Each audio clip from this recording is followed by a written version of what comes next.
কি পরিমাণে বাতাস, সাইকেল চালাইলে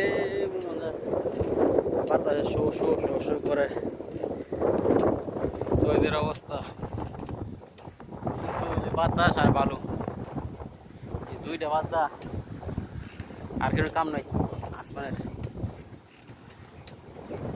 বালু আইতে আইতে শেষ, বৃষ্টি জ্বালা দেয় না, কই লাভ নেই।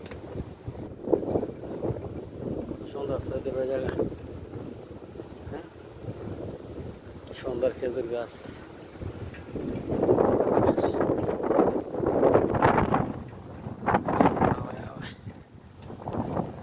কার কাছে কেমন লাগে?